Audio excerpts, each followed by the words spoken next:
Kita lanjutkan kembali perbincangan, saya langsung ke Pak Agus. Ya. Konsep tata kota, kalau dari konsep tata kota dan apa yang telah disampaikan oleh konsep tata negara, kemudian apa yang disampaikan oleh Pak Jokowi dalam koridor pemekaran wilayah, Ya. Anda melihat seperti apa? Ya gini, pemekaran wilayah itu kan perintah undang-undang. Tadi Bung Irman sudah menjelaskan. Ya, jadi itu kan harusnya dijalani.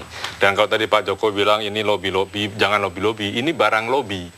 Ya kan, pemekaran ini barang lobby. Jadi memang kita tadi bincang-bincang waktu off air, ya memang sebaiknya itu kalau memang setuju gitu ya buat aja undang-undang baru, ya kan, supaya tidak mewajibkan, bukan, pokoknya kalau diajukan DPR bisa dimekarkan, biasalah ditinjau dipelajari dan sebagainya, direview lalu bisa. Tadi yang Pak Jokowi bilang hati-hati, tapi tetap bahwa pemekaran ini isu politik, pemekaran ini adalah barang lobby.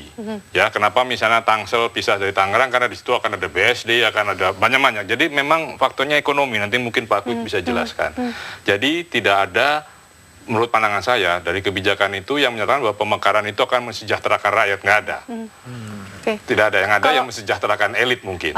Kalau dari pernyataan Pak Jokowi, ketika pemekaran itu memang dibutuhkan, tapi jika membebani anggaran, maka pemekaran itu akan ditarik kembali. Nah, itu juga saya agak kaget mendengarnya, karena bisa dibayangkan ketika wilayah kita tinggal, sudah pisah, tiba-tiba karena tidak baik dikembalikan, itu bisa chaos itu. Saya tidak tahu itu melanggar undang-undang seberapa jauh, tapi itu bisa chaos, dan saya harap tidak dilakukan. Ya kan?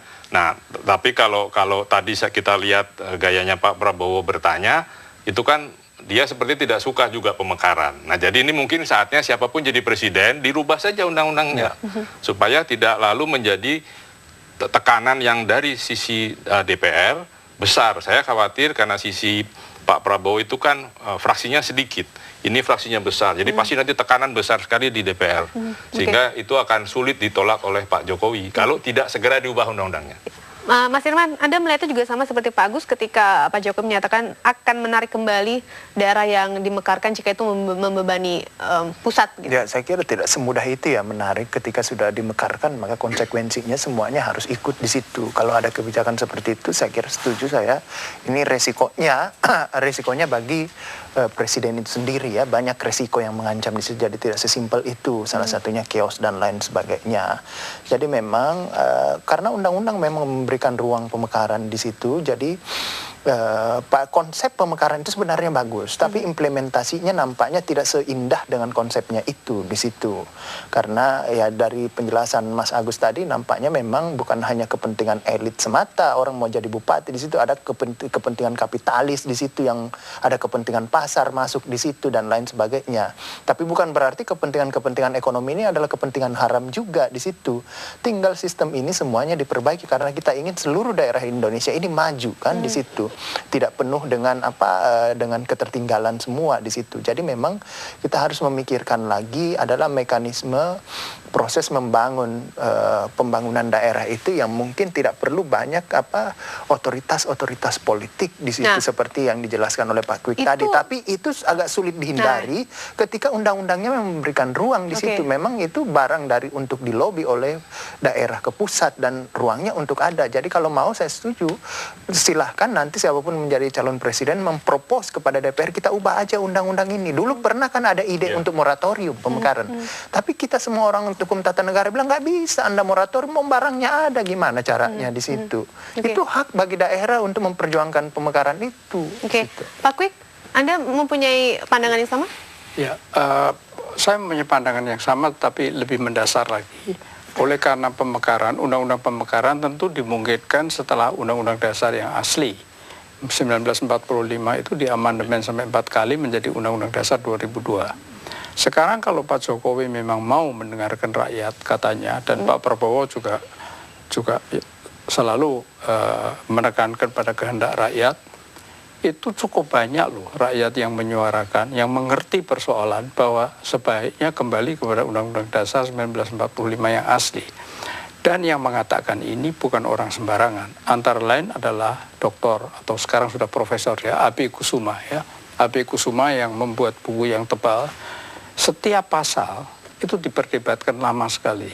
Jadi Undang-Undang Dasar 1945 itu bahkan sudah dipersiapkan sebelum Indonesia merdeka oleh orang-orang yang kalibernya seperti Supomo, Haji Agus Salim, yang tidak diragukan lagi kalibernya. Dan itu dirubah dalam waktu sangat singkat, sampai 4 kali berturut-turut. Nah, inilah dilihat oleh banyak pakar, bukan oleh saya, sangat banyak pakar yang mengatakan bahwa ini cikal bakal kekacauan, kekalutan, sehingga banyak juga yang mengatakan yang berlangsung yang kita hadapi di Indonesia ini bukan demokrasi, akan tetapi anarki dan chaos. Itu juga sudah banyak orang yang mengatakan demikian. Sehingga dengan demikian, yang ingin saya tanyakan, semoga masih ada beberapa perdebatan lagi, masing-masing capres itu akan mengambil inisiatif secara konstitusional, mengembalikan Undang-Undang Dasar pada yang asli apa tidak. Itu sangat mendasar, bukan hanya untuk urusan pemekaran, akan tetapi untuk urusan-urusan lain. Oke, Pak Kwik, kita beralih sejenak ketika Pak Jokowi menyatakan mengenai politik anggaran. Ya. Politik anggaran artinya bisa membuat daerah mengikuti kebijakan pusat, tapi kalau tidak mengikuti pusat, ada reward dan punishment untuk daerah-daerah tersebut. Anda melihatnya ini suatu hal yang bisa dijalankan? Oh, itu sudah mutlak tidak bisa dijalankan karena merubah APBN itu bukan wewenang presiden saja. Itu adalah wewenang dari presiden dan DPR bersama-sama. Sehingga reward and punishment tidak bisa dilaksanakan oleh presiden sendiri, itu pertama. Seandainya pun bisa, sebagai punishment harus serta-merta. Kalau tidak ada gunanya dengan masa transisi. Kalau serta-merta itu dipotong anggarannya, yang sudah direncanakan kan bolong. Semua PNS yang sudah disiapkan untuk menjalankan dengan anggaran yang akan dipotong itu akan menganggur semuanya. Dan barang barang publik yang akan dibangun dengan anggaran itu tidak jadi ada kaitannya. Itu bagaimana? Itu bisa kacau balau di daerah bahkan. Oke, Mas Irman, Anda melihatnya konsep politik anggaran disampaikan oleh Pak Jokowi, di mana kebijakan pusat ini bisa dijalankan di daerah sejalan, tapi kalau tidak bisa ya ditarik kembali gitu.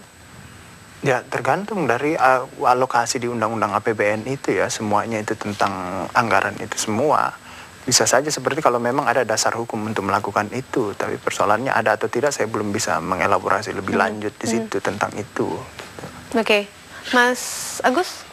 Iya, sekali lagi saya amati kan selama ini, karena Pak Jokowi yang ada di pemerintahan ini ya, kalau Pak Prabowo kan tidak ada. Pak Jokowi sering agak mengesampingkan peraturan-peraturan yang ada. Langsung jalan begitu? Ya, nah kalau dari skop kecil mungkin masih bisa. Saya mohon nanti ketika misalnya terpilih, Pak Jokowi harus lebih teliti lagi mengikuti segala kebijakan aturan-aturan yang mendasari tindakan beliau sebagai presiden kalau dia jadi presiden gitu. Contoh konkretnya seperti apa sih? Ya, banyak misalnya ingin membakar di Jakarta, misal tadinya hibah bis, itu ada aturannya, nggak boleh. Kalau hibah begitu saja kan saya punya KTP DKI, saya minta dong 2 bis, misalnya gitu.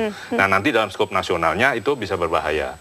Nah ini yang harus dipelajari lagi oleh tim suksesnya ketika nanti masuk kepada di mana kebijakan apa pendapat Pak Jokowi tentang sesuatu seperti tadi, kebijakan soal pemekaran, usulnya apa, gitu ya. Jadi harus konkret supaya terbiasa dulu, gitu. Ini agak berbahaya ketika seorang pimpinan negara itu mengabaikan hal-hal yang melandasi tindakannya.